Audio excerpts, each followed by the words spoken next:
안녕하세요. 시메스 수학연구소 소장 조경희입니다. 오늘은 초등 고학년 수학학습과 시메스 AP 프로그램에 대해서 말씀드리겠습니다. 초등 4학년이 고비다라는 말 많이 들으셨죠? 하지만 어떻게 하느냐에 따라서 초등 고학년을 통해서 수학 실력을 더 높일 수도 있고 수학을 좋아하게 만들 수 있는 계기가 되기도 합니다.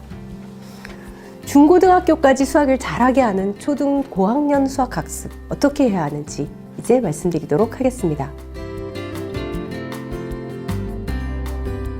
자, 여러분은 다음과 같은 질문을 받으신다면 선뜻 대답을 하실 수 있으신가요?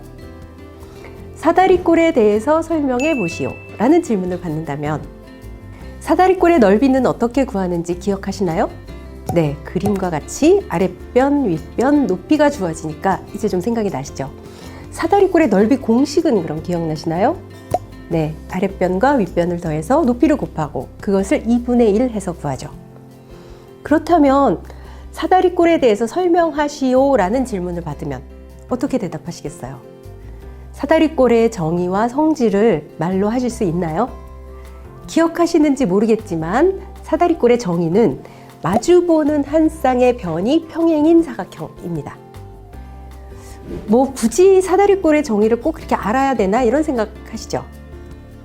근데 이제는 학교에서 과정평가로 바뀌었어요. 그리고 아이들은 서술형을 풀어야 하고 수행평가에 대응을 해야 됩니다. 그리고 이제는 그냥 넓이를 구하는 문제는 거의 나오지 않습니다. 넓이를 구하는, 숫자로 구하는 내용은 중요한 내용이 아닙니다. 왜냐하면 넓이를 구할 수 있다고 해서 사다리꼴의 개념을 이해한 것은 아니기 때문입니다. 오히려 넓이에 대해서 문제가 나온다면 사다리꼴의 넓이 공식은 어떻게 해서 나오게 되었는지 설명하는 문제가 나옵니다. 넓이 공식이 어떻게 해서 만들어졌는지 설명할 수 있으신가요? 왜 굳이 개념을 설명하라는 거야? 그냥 문제만 풀면 안 돼? 이렇게 생각하실 수도 있어요. 또 그렇게 말하는 아이들도 있어요. 이제 넓이 공식을 이용해서 막 여러 가지 넓이 문제를 풀다가 갑자기 서술형이 나오면 이런 친구들은 당황해요. 이 친구들은 개념을 제대로 이해하고 설명하도록 배워본 적이 없기 때문에 그렇게 말해요. 그리고 서술형만 나오면 아주 경기를 일으키죠.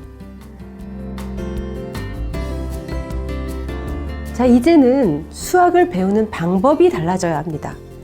이전에 학부모님이 배우던 것과는 다른 방법으로 배워야 합니다. 어떤 개념을 제대로 설명해낼 수 있도록 학습을 해야 합니다. 왜냐하면 개념을 설명할 줄 알아야 그 개념을 정확히 아는 것이고 더 어려운 서술형 문제를 풀 때도 사다리꼴은 마주보는 한 쌍의 변이 평행하므로 평행한 두 변을 가로지르는 직선으로 만들어진 동의각은 서로 같으므로 이런 서술을 할 수 있기 때문입니다. 바다올림이나 평행사변형의 넓이 문제를 풀었는데 다 맞았어요. 그러면 아이나 부모님은 어떻게 생각하세요?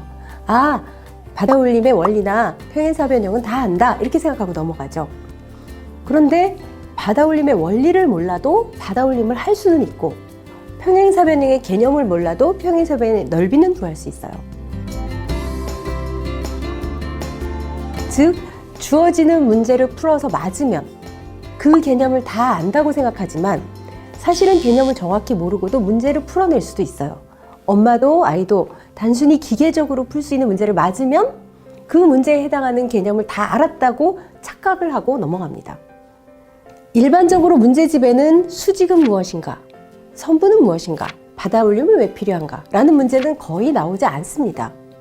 그런데 오히려 학교에서는 수행평가나 서술형에서는 그런 질문을 받습니다. 그런데 그 질문에 정확히 대답하실 수 있으세요?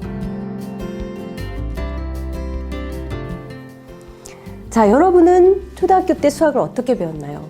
선생님이 개념을 설명하시면 잘 듣고 문제를 푸시면 잘 봐뒀다가 이제 따라서 풀고 그래서 선생님이 하라는 대로 모든 학생들이 다 따라 했어요.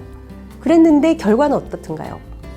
그 중에 몇몇 학생만 수학을 잘하고 다 똑같이 앉아서 듣고 따라 풀었는데 대부분의 학생들은 수학을 잘 못하지 않았나요? 보통 개념을 들으면 그 개념을 배웠다고 생각을 합니다. 하지만 선생님의 설명을 듣고 보기만 한 것은 그냥 개념을 구경한 것에 지나지 않다고 합니다. 마치 TV를 보듯이 말입니다.